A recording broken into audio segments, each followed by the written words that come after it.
Recording in progress. ध्यायन्ति योगिनः कामदं मोक्षदं चैव ओंकाराय।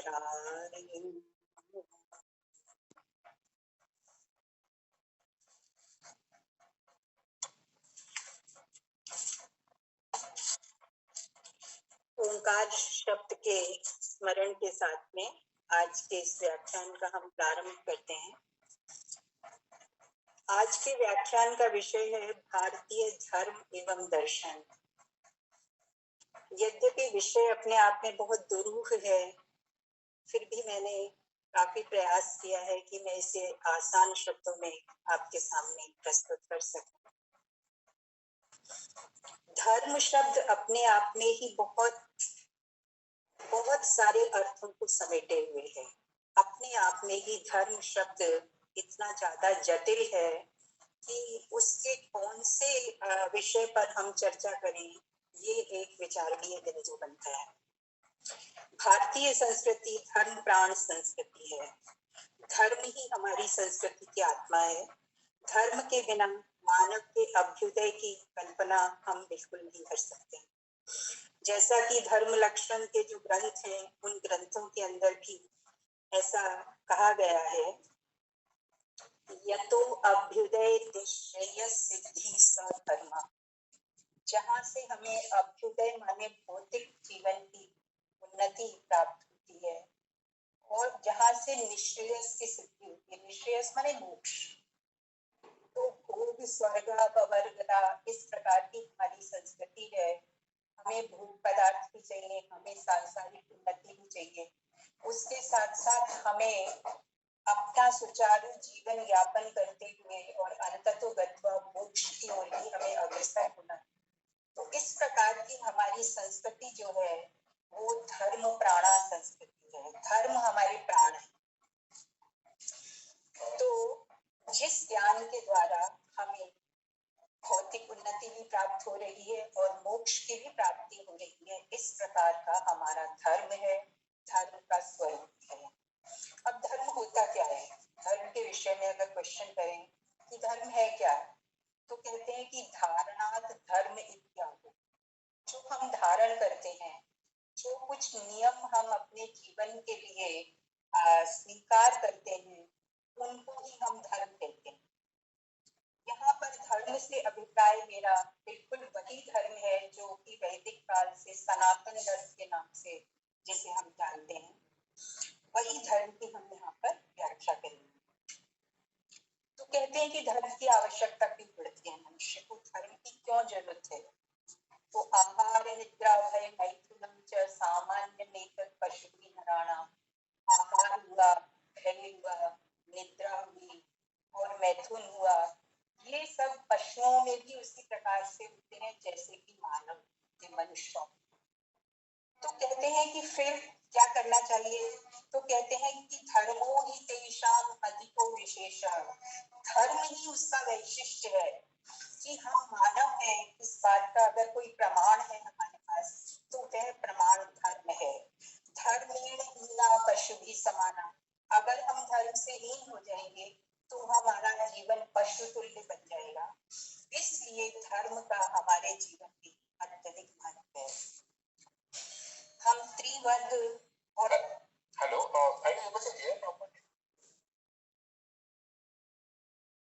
Hello hello Yeah, we are able to hear properly. Who's that? Okay. No. I think I got a message that there was some bit of disturbance. Yeah, that I think there's some fan you had switched off. I think that's good news. Thank you so much. Okay. And I think it's clear now. Yeah. Okay. Great. Yeah. Sorry, Rama ji, continue. कहाँ तक हुआ है? आप कुछ बता पाएंगे कहाँ तक सुना है? सब कुछ सुनाई दिया, सब कुछ। हाँ, सब सुनाई दिया, कुछ प्रॉब्लम नहीं है। ओके। तो मैं आपको ये बता रही थी कि जैसे आहार है, निद्रा है, भय है, मैथुन है, ये पशुओं में और मानवों में बराबर से होता है। लेकिन हमारे पास एक धर्म ऐसी एक्स्ट्रा चीज है। धर्म हमारी विशेषता है जो कि हमें पशुओं से पृथक करती है। तो धर्मेण हीना पशुभी समाना, अगर हम धर्म से हीन हो जाएंगे तो हमारा जीवन पशु तुल्य बन जाएगा। इसलिए हमारे जीवन में धर्म का अत्यधिक महत्व है। हमारे यहाँ पर 3 वर्ग और पुरुषार्थ चतुष्टय की कल्पना की गई है। हम 3 वर्ग धर्म, अर्थ और काम, जो ये पुरुषार्थ है, इन पुरुषार्थों पर अपने जीवन को बेस करके चलते हैं। सबसे पहले हमें धर्म के साथ हम उत्पन्न होते हैं। अब धर्म हमारा आरंभ से लेकर के अंत तक हमारे जीवन में साथ रहने वाला तत्व है। तो धर्म से युक्त ही अर्थ चाहिए। जो भी हम अर्निंग करते हैं, जो भी हमारे जीवन में धन लाभ होता है या अर्थ की व्यवस्था होती है, तो उसके लिए कहा गया है कि वो भी धर्मानुकूल ही होना चाहिए। अगर धर्म उसके लिए आपको परमिट करता है तो ही आप उस प्रकार के धन का उपार्जन करिए, अन्यथा मत करिए। इलीगल जो है वेल्थ वैसा नहीं चाहिए। उसी तरह से वो कहते हैं कि कामनाओं की पूर्ति जीवन में करते ही हैं सभी लोग, उसी के लिए जीवन है, पर वो भी कैसा चाहिए? धर्म के अनुकूल। धर्म जिसकी इजाजत दे रहा है, धर्म जिसके लिए हमें स्वीकृति दे रहा है, उसी प्रकार के काम की आवश्यकता है। तो धर्म अर्थ के साथ साथ हम आगे मोक्ष की ओर अग्रसर होते रहेंगे। तो 4 पुरुषार्थों में धर्म हो गया, अर्थ हो गया, काम हो गया और अंततो गत्वा मोक्ष की कल्पना हमारे यहाँ पर की गई है। तो बाद में ये धर्म शब्द इतना व्यापक हो गया कि हर किसी भी प्रकार के जो नियम थे, चाहे वो वर्ण धर्म हुआ, चाहे वो आश्रम धर्म हुआ या वो राज धर्म हुआ, तो वो सबके साथ वो माने कुछ नियमावली, कुछ नियम बना दिए गए और उनको उसके साथ अटैच करके उन्होंने अलग अलग प्रकार के जो भी हमारे जीवन में आने वाले एक तरह से सब्जेक्ट्स थे, उन सब्जेक्ट्स के साथ उन्होंने धर्म को एसोसिएट किया। ये यहाँ तक की बात समझ में आती है। फिर वो कहते हैं कि एक्चुअली हमारी संस्कृति में धर्म प्रधान है। धर्म के बिना हम कुछ भी काम नहीं करते। तो धर्म हमारे पास आया कहाँ से? तो कह रहे हैं कि धर्मम जिज्ञासमानानां प्रमाणम परमम श्रुति। श्रुति जो है हमारी, वेद जो है, वही हमें सबसे पहले धर्म की गाइडेंस देते हैं। धर्म हम वहीं से हमारे पास आता है। तो श्रुति जो है वो सबसे बड़ा प्रमाण है। उसके बाद में स्मृतियां आती हैं, जिनको आप पुराण कहते हैं।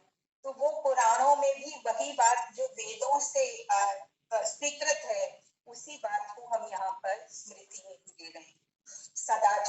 सदाचार का हमारे जीवन में बहुत महत्व है और ये धर्म का एक अंग भी है।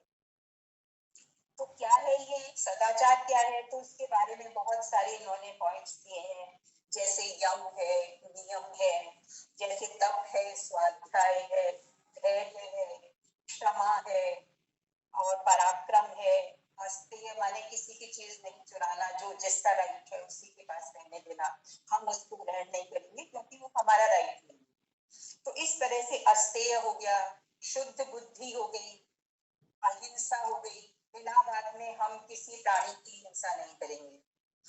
चाहे वो कहते थे वैदिक काल में तो ये है कि अगर आप किसी वृक्ष को भी काटने जा रहे हैं तो उसके पास जाकर पहले उसकी प्रार्थना कीजिए कि हे वृक्ष में निवास करने वाले देवता, मैं आपको अमुक कार्य के लिए काटने की अनुमति चाहता हूँ, और तब वो वहां पर वृक्षों पर प्रहार करता था। तो इस प्रकार की संस्कृति में हम पले बड़े हैं। नदियां हैं, पहाड़ है, जो भी कुछ भी हमारे संपर्क में आने वाली चीजें थी, उनका हमने महत्व जाना कि इनका क्या महत्व है, और उसी महत्व को लेकर के हम उसको अपने धर्म में शामिल करते गए कि ये ऐसा करना पाप, अगर हम ऐसे नहीं करेंगे तो ये हो जाएगा और करेंगे तो ये हो जाएगा। तो इस प्रकार से पाप और पुण्य की जो एक विचारधारा हमारे यहाँ बनी, वो इसी को लेकर बनी थी कि प्रकृति ने जो कुछ भी हमें यहाँ प्रोवाइड किया हुआ है वो सब कुछ हमारे लिए ही है, लेकिन हमें उसका मिसयूज नहीं करना है। जितना हमारा शेयर है उससे अधिक का हमको नहीं चाहिए। जितनी आपकी आवश्यकता है उतना ही आप उसे ग्रहण करें। तो इस प्रकार से मनु हमारे यहाँ एक बहुत बड़े चिंतक हुए हैं। मनु का जो मनुस्मृति उससे बहुत सारे उदाहरण दिए गए हैं और वो ऐसा कहते हैं कि मैंने जो कुछ भी दिया है वो वेदों से दिया है। हालांकि कुछ स्थल आपत्तिजनक भी हैं, लोग उस पे ऑब्जेक्शन भी करते हैं, लेकिन फिर भी मनु की जो स्मृति है वो हमारे यहाँ पर काफी आदरणीय है। तो उन्होंने ये लिखा है कि वेदो अखिलो धर्म मूलम, धर्म का अगर कोई मूल है तो वो वेद ही है। और यह कस्यचित धर्म, जो कहीं पर कोई सा भी धर्म उपलब्ध होता है तो सह सर्वो अभिहितो वेदे, वो सब कुछ वेद में कहा गया है। क्यों? क्योंकि सर्व ज्ञान मयूर, वह जो वेद है वो समस्त ज्ञान का भंडार है, समस्त धर्मों का मूल है। इसलिए हम जो भी वेद कहता है उसका हम आंख बंद करके अनुसरण करते हैं, वही हमारा श्रुति प्रमाण है। तो इस प्रकार से ये जो धर्म था इसको हमने सनातन धर्म कहा, इसका कोई नाम नहीं है। सनातन का मतलब होता है जो प्राचीन काल से चला आ रहा है, जो पुरातन है वही सनातन। तो जो प्राचीन धर्म है, जो वैदिक ऋषियों के द्वारा स्थापित किया गया था, उसी धर्म को हम धर्म के रूप में स्वीकार करते हैं। तो इस प्रकार से हमारी जो ये जीवन शैली थी ये आध्यात्मिकता पे बेस्ड होती चली गई। हम आत्मा की सत्ता मानते थे, किसी को परेशान नहीं करना है, किसी को सताना नहीं है। क्यों? क्योंकि उसकी आत्मा से कुछ ऐसे विचार निकल जाएंगे जो आपके जीवन को नुकसान पहुंचा सकते हैं, हानि पहुंचा सकते हैं। तो कुल मिलाकर के कि परहित जो है उसका जो पर पीड़ा सम नहीं अधमाई, जो वो एक श्लोक है, छोटा सा एक वो कहावत है कि परहित सरिस धर्म नहीं भाई। परहित करना, जितना हो सके दूसरे का हित करें, उसके समान तो कोई पुण्य नहीं है। और किसी को पीड़ा पहुंचाना, चाहे वो कायिक हो, वाचिक हो, मानसिक हो, किसी भी प्रकार की पीड़ा यदि हम पहुंचाते हैं तो वो पाप की श्रेणी में आ जाएगा। तो संक्षेप में ये मैंने एक बात आपको। फिर हमारी संस्कृति में, हमारे धर्म में यज्ञों का बड़ा महत्व है। यज्ञ के बिना हमारी संस्कृति या धर्म पूरा नहीं होता है। तो यज्ञ क्या है? यज्ञ कहते हैं कि यजन करना, माने एक अग्नि कुंड के अंदर कुछ ना कुछ आहुतियां देना और देवताओं को उन्हें समर्पित करना, ये यज्ञ है। तो यज्ञ का प्रारंभ कहाँ से था? जब ऋग्वेद के 10वें मंडल में पुरुष सूक्त आया है। पुरुष सूक्त का है 10वें मंडल में 90वां सूक्त है। तो वहां पर वो ये कहते हैं कि पुरुष माने आत्मा। यहाँ पर पुरुष से जब भी अपन बात करेंगे तो परमात्मा की बात होगी, आत्मा की बात होगी। तो उस पुरुष सूक्त में ये बताने का प्रयास किया है कि उस ईश्वर ने यज्ञ किया और उस यज्ञ से विभिन्न सृष्टि के जो उपादान है वो सब उसी से प्रकट हुए। रात दिन, विभिन्न प्रकार के जो मानव है, जो मानव से इतर जो भी जितनी जातियां हैं, पशु पक्षी, 2 पैर वाले, 4 पैर वाले, इवन जितने भी देवता हैं, जितना भी जो कुछ भी पृथ्वी पर उत्पन्न हुआ वो सब उसी यज्ञ के फलस्वरूप उत्पन्न हुआ। ऐसा वहां पर दशम मंडल में पुरुष सूक्त में विवेचन है। उसके बाद में धर्म के 3 स्कंद माने गए हैं। तो त्रयो धर्म स्कंधा यज्ञो अध्ययनम दानम, एक तो यज्ञ उसका स्तंभ है और दूसरा अध्ययन जो है पढ़ना पढ़ाना, ये भी धर्म का स्कंद है। और दानम, दान देना किसी को, आप जो नीडी पर्सन है उसकी अगर आप हेल्प करते हैं तो वो भी आपका धर्म के उसमें शुमार किया जाएगा। तो इस प्रकार से जो ये यज्ञ है ये देव संस्कृति और पितृ संस्कृति और मानवीय संस्कृति जो है वो तीनों को ज्वाइन करने वाला था। यज्ञ का जो एक मैसेज था वो ये था कि इन तीनों संस्कृतियों को एक जगह पर लाना और उन्हें संतुष्ट करना। कुछ आहुतियां देवताओं के लिए देते थे, कुछ आहुतियां पितरों के लिए देते थे और मानव तो उसमें एंगेज था ही।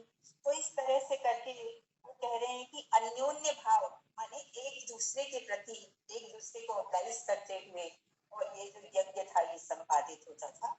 इसी तरह का एक श्लोक गीता में भी आया है कि देवान भावयतानि ते देवा भावयन्तु वः, आप देवताओं को प्रसन्न करिए, देवता आपको प्रसन्न करेंगे। इस प्रकार से परस्परम भावयन्तः, आपस में एक सृष्टि को प्रसन्न करते हुए और इस मानवीय सृष्टि का कल्याण होता रहेगा। तो इस प्रकार की भावना से हमारा ये धर्म है। धर्म को मैंने बहुत सूक्ष्म रूप से व्याख्यायित करने का प्रयास किया है। अब इसके बाद में मैं सीधा दर्शन पे आती हूँ। दर्शन हमारे यहाँ सबसे पहले दर्शन शब्द की व्याख्या अगर अपन करें तो दर्शन क्या है? तो कहते हैं देखना। क्या देखना? एक तो आपको चर्म चक्षु से दिखाई दे रहा है, वो देखना होता है। एक आपको एक आंतरिक जो आपकी दृष्टि है, उस आंतरिक दृष्टि से जो दिखाई देने वाली चीज है, जो बियॉन्ड दिस बॉडी, शरीर के अंदर बाहर जो कुछ भी ऐसी चीज है जो हमें इन आंखों से दिखाई नहीं दे रही है, तो वो सब हम दर्शन के अंतर्गत मानते हैं। हमारे यहाँ पर 9 दर्शन बहुत प्रसिद्ध दर्शन है, जिसमें से 6 आस्तिक दर्शन है और 3 नास्तिक दर्शन है। ये भारतवर्ष में ही इन दर्शनों का प्रादुर्भाव हुआ है और यहीं से अपन ये कह सकते हैं कि थिंकिंग के अलग अलग स्कूल्स थे। एक विचारधारा थी कि इस प्रकार से जो चिंतन कर रहा है वो ये दर्शन है, वैसा चिंतन कर रहा है वो ये दर्शन है। आपस में एक दूसरे को काटने की बहुत कम प्रवृत्ति हुई है। जैसा कि बौद्ध धर्म के टाइम पे शंकराचार्य ने शास्त्रार्थ किया था, इस प्रकार के घटनाओं को छोड़ करके अपने अपने धर्मों के प्रति, अपने अपने दर्शन के प्रति, नॉट धर्म, अपने अपने दर्शन के प्रति लोगों की, आचार्यों की जिज्ञासा थी। तो सबसे पहले हम सांख्य दर्शन पर आते हैं। सांख्य दर्शन हमारे यहाँ सबसे प्राचीन दर्शनों में से एक दर्शन है और सारगर्भित है और महत्वपूर्ण है। फिर सांख्य से अभिप्राय है संख्या। संख्या से इसका, काउंटिंग से इसका कुछ संबंध बनाया गया है। तो इस दर्शन में प्रकृति और पुरुष जो है वो 2 मेन तत्व हैं। प्रकृति वो है नेचर जो हमें सब कुछ प्रोवाइड कर रही है, और पुरुष वो है जो कि पूरी शेते, इस शरीर रूपी जो पुर है उसमें निवास करता है, ऐसा आत्म तत्व, और आत्म तत्व ही परमात्मा तत्व है। तो यहाँ पर जब भी हम सांख्य में बात करेंगे तो पुरुष से अभिप्राय है परमात्मा और प्रकृति जो है वो नेचर से अभिप्राय है। तो यहाँ पर ये 3 प्रकार का हमारे यहाँ पर ये उपनिषद, इस ये सांख्य दर्शन इससे भी पूर्व में हमें वेदों में भी इसके कुछ पॉइंट्स मिलते हैं। श्वेताश्वतर उपनिषद है, उसमें भी ये जो इसके प्रकृति के 24 तत्व हैं उनका वहां पर उल्लेख मिलता है। और इसी तरह से इसी श्वेताश्वतर में जो 3 गुण हैं, सत्व, रज और तम, इनका भी वहां पर उल्लेख मिलता है।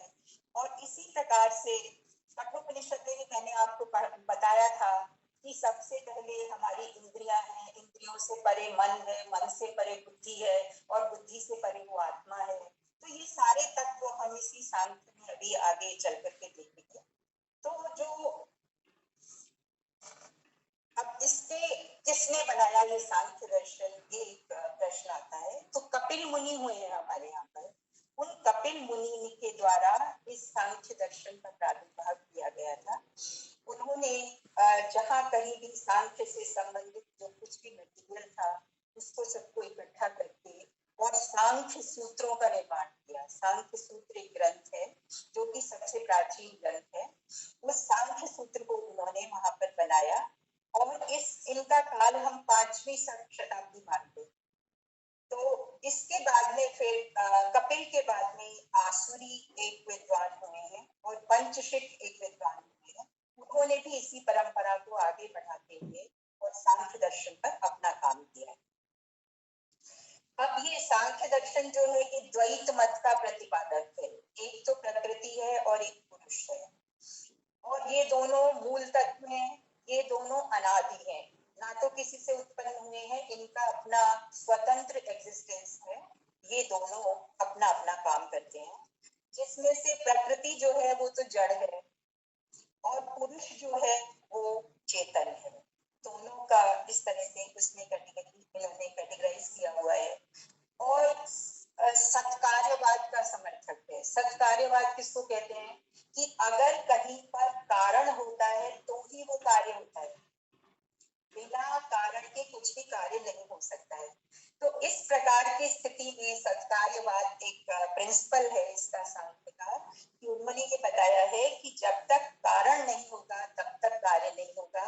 क्योंकि मूल प्रकृति में इतनी क्षमता है कि वो विश्व को आगे बढ़ा सकती है, इसलिए वहां से विश्व का आविर्भाव हो रहा है, विश्व वहां से बन रहा है। अब जो प्रकृति है वो क्या है, तो कहते हैं कि तीन गुण जो है अपने यहाँ पर सत्व, रज और तम, उन तीनों गुणों की जो साम्य अवस्था है, माने इक्वल, सत्व भी उतना ही है, रज भी उतना ही है, तम भी उतना ही है, उन तीनों गुणों का जब साम्य अवस्था रहती है तो वो अव्यक्त कहलाती है, मूल प्रकृति है, उसमें कोई भी हलचल नहीं होती। लेकिन जैसे ही ये तीनों गुण वैषम्य को प्राप्त हो जाते हैं, माने इनमें क्षोभ आता है, तो क्षोभ आने से वहां पर सृष्टि का विकास होना प्रारंभ हो जाता है। कैसे विकास होता है, तो कहते हैं कि प्रकृति और पुरुष के योग से वहां पर पुरुष की प्रेजेंस बहुत जरूरी है, आत्म तत्व की प्रेजेंस बहुत जरूरी है। तो वो जैसे ही वहां पे प्रेजेंट रहता है तो प्रकृति में क्षोभ उत्पन्न होता है, और क्षोभ उत्पन्न होने से वो जो है उस वहां पर रचना होनी प्रारंभ हो जाती है, सृष्टि बननी प्रारंभ हो जाती है। अब ये कहते हैं कि एक और इसका सांख्यकारिका नाम से एक ग्रंथ है, ईश्वर कृष्ण उनके रचयिता हैं, वो भी बहुत महत्वपूर्ण ग्रंथ है। यदि अपन सांख्य को पढ़ना चाहें, आगे विस्तार से अगर इसको देखना चाहें, तो ईश्वर कृष्ण की जो सांख्यकारिका है उसे जरूर पढ़ना चाहिए, यदि हम सांख्य के विषय में और अधिक नॉलेज जानना चाहते हैं। और इस ग्रंथ का चीनी भाषा में भी अनुवाद हुआ है, हिरण्य सप्तती नाम से इसको वहां पर ट्रांसलेट किया गया है। उसके बाद में ये कहते हैं कि हम इसमें सांख्य दर्शन में 25 तत्व मानते हैं, 25 तत्व हैं, जिसमें से 2 मैंने आपको बता दिए, एक तो प्रकृति है और एक पुरुष है। फिर उसका प्रकृति का आगे जब प्रादुर्भाव शुरू होता है, जब उससे रचना शुरू होती है, तो उसमें 5 ज्ञानेंद्रियां हैं, 5 कर्मेंद्रियां हैं, 5 तन्मात्राएं हैं, 5 महाभूत हैं, 20 तो ये हो गए। उसके बाद में मन, बुद्धि और अहंकार, नहीं, महत्त्व और अहंकार, ये हो गए कुल मिलाकर के 23 हो गए। एकादश इंद्रिय हो गई, 10 ये हो गए, 21 हो गए, और महत्व और अहंकार जो है 23 हो गए, और 2 वो जो मुख्य है प्रकृति और पुरुष, इस प्रकार से मिलाकर के 25 तत्वों का ये माना गया है। उनके हिसाब से इस सांख्य में हम 25 तत्वों का अध्ययन करते हैं। 3 इसमें प्रमाण माने गए। प्रमाण जो है प्रत्यक्ष, जो भी कोई ऑब्जेक्ट हमारी इंद्रिय के संपर्क में आता है उसका हमें ज्ञान होता है, प्रत्यक्ष ज्ञान होता है। फिर अनुमान है कि हम अनुमान लगाते हैं कि पहले जो हमारी स्मृति में कुछ संचित है कि जहां से धुआं निकलता है वहां अग्नि होती है, तो यत्र यत्र धूमः तत्र तत्र वह्नि, तो वो जो एक अनुमान प्रमाण होता है वो भी ये मानता है। और तीसरा है आप्त प्रमाण। आप्त माने ऋषियों ने ऐसा कहा है, हमारे जो धर्म ग्रंथ है उनमें ऐसा लिखा हुआ है, इसलिए हम उसको भी प्रमाण मानते हैं। तो 3 प्रकार के प्रमाण ये मानता है। और सत्कार्यवाद के सिद्धांत जो है वो इसका प्रमुख सिद्धांत है। उसके बाद में आपने कभी नोट किया होगा, सभी ने नोट किया होगा कि हमारी सृष्टि या तो सुखात्मिका होती है, या तो दुखात्मिका होती है, या मोहात्मक होती है। या तो हमें सुख की अनुभूति होती है, या हमें दुख की अनुभूति होती है, या फिर हम बिल्कुल लेजी, मतलब जिसको तमोगुण की जो स्थिति है वैसे रहते हैं। तो कहते हैं ऐसा क्यों है? ऐसा इसलिए है कि हमारी जो प्रकृति है वो 3 गुणों से बनी हुई है। 3 गुणों में सबसे पहले हम सत्व की बात करते हैं। तो सत्व जो है वो प्रकाशक है, वो लाइट वेट और प्रकाशक। जब जब आप में सत्व का उदय होता है तो आप अपने आप को बड़ा हल्का फील करते हैं, बड़ा अच्छा सुकून वाला महसूस करते हैं। जब रजोगुण की प्रवृत्ति होती है तो आप गतिशील हो जाते हैं, कुछ करना है, अब ये नहीं तो वो नहीं तो कुछ तो वो किसका प्रहर है? वो रजोगुण का प्रहर है, और उसी का ही वो गुण भी है। फिर तमोगुण है, अब कुछ नहीं करना, बस सब हो गया, तो कुछ नहीं। तो वहां पर कहते हैं कि मोहात्मकता जो है ये तमोगुण का वैशिष्ट्य है। तो सत्व गुण से प्रकाश, तमोगुण से रजोगुण से प्रवृत्ति, और नियमन, तमोगुण से हमें नियमन की प्राप्ति होती है। नियमित सारे क्रियाकलापों को असफल नियमित कर दो, तो ये जो है ये 3 गुणों के कारण से हमें ऐसा लगता है। अब ये 3 गुणों की जब साम्यावस्था थी तब तो मूल प्रकृति थी, और जब शोर हो गया इसमें तो सृष्टि बन गई। तो कहते हैं कि ये 3 गुण हमारे सबके अंदर विद्यमान रहते हैं। उसमें ये है कि कभी सत्वगुण ऊपर रहता है, कभी तमोगुण रहता है, कभी रजोगुण रहता है। तो क्या करना चाहिए? तो कहते हैं कि इसके लिए एक बहुत अच्छा एग्जाम्पल उन्होंने वहां पे कोट किया है कि जैसे एक दिया होता है, दिए की बाती होती है, उसमें एक रुई होती है और तेल होता है और अग्नि होती है। तो तीनों परस्पर विरोधी है। रुई को अग्नि खा जाती है, तेल को भी अग्नि खा जाती है, तो एक दूसरे के परस्पर शत्रु हैं। माने यहाँ पर भी सत्व गुण को तमोगुण खा जाता है, तमोगुण को रजोगुण खा जाता है, एक दूसरे के ये विरोधी स्वभाव वाले हैं। तो जैसे कोई बुद्धिमान पुरुष एक दीपक बना करके, रुई का दीपक बना करके उसमें तेल भर के उसकी शिखा पर अग्नि प्रज्वलित कर देता है। तीनों विपरीत गुण हैं, लेकिन वहां पर वो साथ मिलकर प्रकाशक हो रहे हैं, प्रकाश प्रदान कर रहे हैं। उसी प्रकार से हमारे जीवन में ये जो सत्व, रज और तम, ये 3 गुण हैं, इन तीनों गुणों को अगर भली प्रकार से संयोजित करके चलें, अगर भली प्रकार से सिस्टमैटिक इनका यूटिलाइजेशन करें, तो ये हमारे जीवन को प्रकाशित कर सकते हैं, ऐसा इसका कहना है। फिर कहते हैं कि जब चेतन है वो तो पुरुष जो है वो तो ऑलरेडी वो तो इस प्रकार का है कि उसको फिर यहाँ पर आने की आवश्यकता क्यों पड़ी, प्रकृति के बंधन में पड़ने की आवश्यकता क्यों पड़ी? तो वहां पर कह रहे हैं कि सृष्टि का प्रयोजन है कि पुरुष का भोग और उसका मोक्ष जो है उसको प्रतिपादित करना। तो सबसे पहले जो पुरुष है वो कैवल्य, यहाँ पर मोक्ष के भी कैवल्य शब्द का इस्तेमाल किया है उसने, कि कैवल्य की प्राप्ति कराने के लिए प्रकृति उसे अपना स्वरूप दिखाती है, विभिन्न प्रकार के भोगों को उसके सामने उपस्थित करती है। जब वो उन भोगों में फंस जाता है, फिर उसको ये चेतना होती, फिर ध्यान होता है कि अरे मैं कहाँ फंस गया, ये तो मेरा लक्ष्य नहीं था, मेरा लक्ष्य तो कुछ और है। तो अपने आप को धीरे धीरे वो प्रकृति से अलग करता जाता है, और इस प्रकार से उस पुरुष के लिए, वही पुरुष जो पहले भी मुक्त था, बाद में बंधन में आ गया, बाद में अब वो मोक्ष की ओर जाता है, उसके बंधन खुलने शुरू हो जाते हैं, और इस प्रकार से उस पुरुष को कैवल्य की प्राप्ति हो जाती है। यही शॉर्ट में सांख्य दर्शन है। सांख्य दर्शन जो कि मैंने कोशिश करी है इसको बहुत छोटा छोटा करने के लिए। अब हम योग दर्शन पे आते हैं। योग की आजकल बहुत बात होती है, सब जगह जहाँ देखो वहां पे रामदेव का योग और उसका योग। तो योग एक्चुअली क्या है? योग का मतलब होता है जुड़ना। तो योग दर्शन का जो सिद्धांत है ये बहुत प्राचीन है, वेदों में, अथर्ववेद में, उपनिषदों में, उसके बाद में वेदांत का जो अष्टांग योग है वहां पर भी इसकी चर्चा आती है। और योग दर्शन के प्रवर्तक आचार्य हुए पतंजलि। पतंजलि ने इस योग दर्शन का प्रादुर्भाव किया था। उन्होंने ही जहां जहां पर योग तत्व के कुछ बिंदु बिखरे हुए थे, उन बिंदुओं को समेट करके, उनका एकीकरण करके, और उन्होंने योग सूत्र नाम का एक ग्रंथ है उसकी इन्होंने रचना की, और वह योग का व्यवहारिक पक्ष जो है उस पक्ष को प्रस्तुत करता है। के बारे में कुछ बहुत सारे श्लोक भी है, योगेन चित्तस्य पदेन वाचाम, तो वो मैं अभी नहीं इसको व्याख्या कर रही हूँ।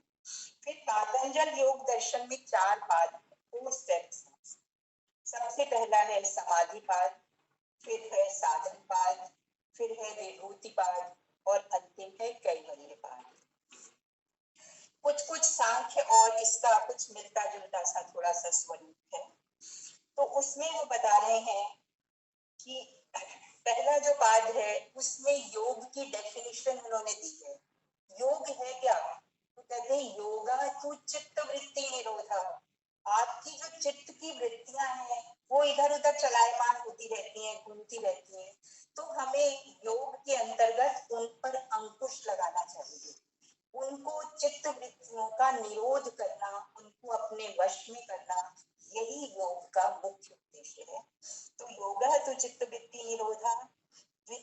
फिर उन्होंने तप, स्वाध्याय, ईश्वर प्रणिधान, क्रिया योग आदि विषयों का वहां पर वर्णन किया है।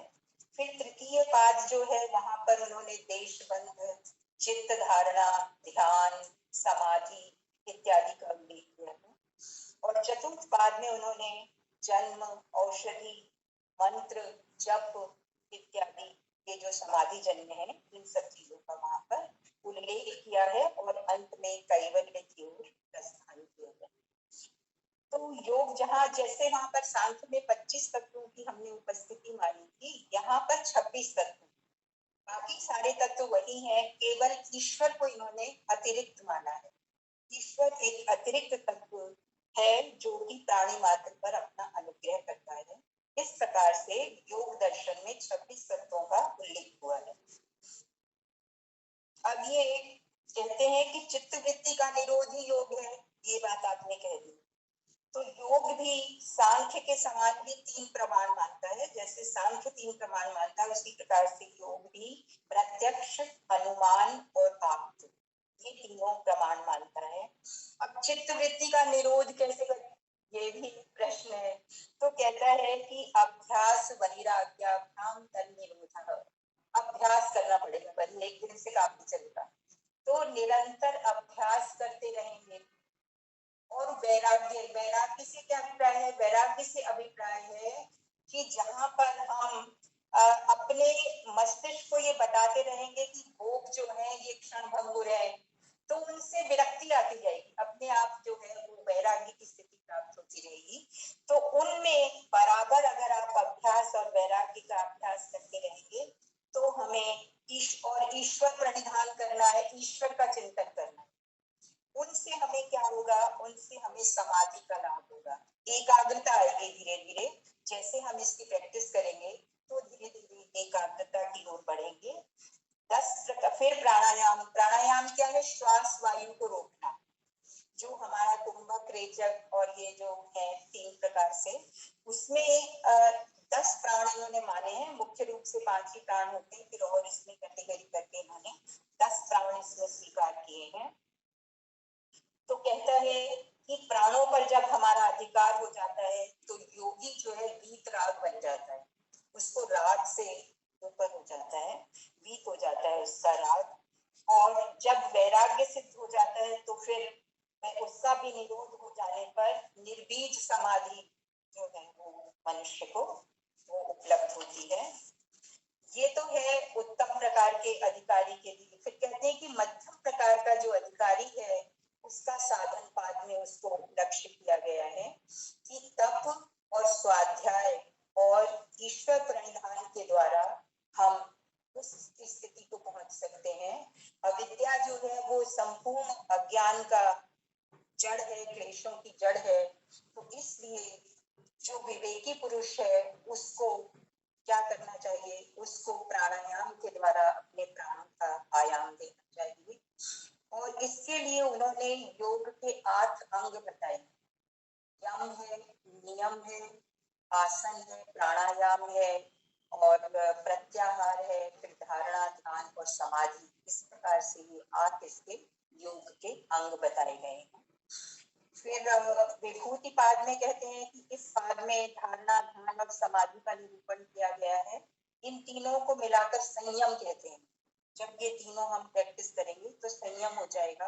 और तब वो जो जब हमें इसमें शून्य पर आकर हमारा विचार हो जाएगा, तब यहाँ पर उसको समाधि कहेंगे। और इस प्रकार से जो है इसी प्रैक्टिस के अंदर, इसी साधना के अंदर हमें 8 प्रकार की सिद्धियां आई थी हमारे मार्ग में। तो जो कि अणिमा, लघिमा, गरिमा, महिमा आदि जो 8 प्रकार की सिद्धियां हैं, ये सिद्धियां भी साधक के मार्ग में उपस्थित होती हैं। तो वहां पर उन सिद्धियों में नहीं उलझना है, उन सिद्धियों को साइड में छोड़ते हुए हमें अपने गंतव्य की ओर जाना है, क्योंकि कैवल्य को प्राप्ति करनी है हमें। तो फिर कैवल्य पाद में ये बताया गया है कि समाधि से उत्पन्न जो चित्त है वही कैवल्य के योग्य होता है। तो वहां पर जो हमारा सूक्ष्म शरीर है वो अपने उपादानों में लीन हो जाता है और चित्त शक्ति अपने स्वरूप में स्थित हो जाती है।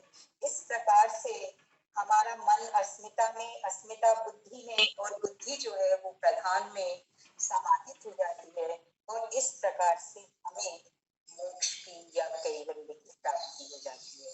तो ये मैंने दो दर्शन आपके सामने, एक तो सांख्य और एक योग, ये दो दर्शन मैंने आपके सामने बहुत शॉर्ट फॉर्म में प्रस्तुत किए हैं।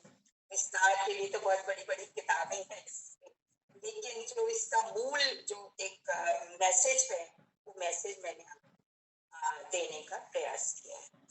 मेरे ख्याल से खत्म करें या थोड़ा 5 मिनट का समय और ले सकते जरूर आगे। हाँ, बाकी जो अगले दर्शन है। हाँ, ये दो आस्तिक दर्शन पे अपन ने चर्चा की, एक नास्तिक दर्शन पे भी चर्चा करना चाहूंगी। चारवाक आपने नाम सुना होगा। चारवाक एक दर्शन है और इसका मतलब होता है चारु और वाक। चारु माने सुंदर, संस्कृत का शब्द है चारु, और वाक माने वाणी। तो बहुत सुंदर सुंदर बातें कहना, बहुत अच्छी, मन को अच्छी लगने वाली बातें कहना, वो चारवाक दर्शन है। चारवाक दर्शन टोटली इस तरह से बेस्ड है कि एक लेमैन जो है वो अपना चिंतन वहां पर दे रहा है। तो नास्तिक दर्शनों की कड़ी में चारवाक जो है वो अंतिम दर्शन है। ये जड़वादी दर्शन है, चेतन को नहीं मानता, चेतन की सत्ता को स्वीकार नहीं करता है। ये कहता है कि केवल प्रत्यक्ष ही प्रमाण है, बस जो हमें दिखाई दे रहा है वही प्रमाण है। अनुमान और आप्त को मैं नहीं मानता हूँ क्योंकि उनकी सिद्धि नहीं। फिर उसके बाद में इसके जो रचयिता है, प्रणयिता है, उनका नाम बृहस्पति है। बृहस्पति ने इस दर्शन को बनाया है। इनके अनुसार सभी जो भौतिक पदार्थ है वो चार महाभूत है, बस आकाश की सिद्धि नहीं करता है, केवल पृथ्वी, जल, तेज और वायु इन्हीं की सिद्धि करेगा। और इसी से वो कहता है कि जब ये चार महाभूत मिलते हैं तो उसमें चेतन अपने आप आ जाता है। इसका ऐसा मानना है कि जैसे हम कत्था और चूना मिलाकर के पान खाते हैं तो उस पान में लालिमा कहाँ से आ जाती, तो कहता है उसी प्रकार से यहाँ पर जैसे ही चार महाभूत मिलते हैं उनमें अपने आप से चेतना का संचार हो जाता है। तो इस दर्शन के अनुसार यही लोक सब कुछ है, परलोक कुछ नहीं होता है, परलोक से कोई मतलब नहीं है। जो हमारा राजा है वही हमारा ईश्वर है, उसके अतिरिक्त कोई ईश्वर नहीं है। शरीर ही हमारी आत्मा है, जगत ही उसकी कार्यस्थली है और मृत्यु ही मोक्ष है, उसके अतिरिक्त और कोई मोक्ष की कल्पना इसने नहीं करी है। तो कह रहा है कि जब तक शरीर में प्राण रहते हैं तब तक खूब सुखों का भोग करो, आनंद को खूब भोग, जो कुछ भी ईश्वर ने हमें दिया है वो सब कुछ चीजों का सेवन करो। तो इसके बारे में एक श्लोक बहुत प्रसिद्ध है, यावत जीवेत सुखम जीवेत ऋणम कृत्वा घृतम पिबेत। जब तक जियो आनंद पूर्वक जियो, मस्ती में जियो, कर्जा ले लेके घी पी लो, क्योंकि भस्मीभूतस्य देहस्य, मर जाएंगे तो शरीर तो जल जाएगा, तो कौन चुकाएगा, अपने आप रोते रहेंगे लोग।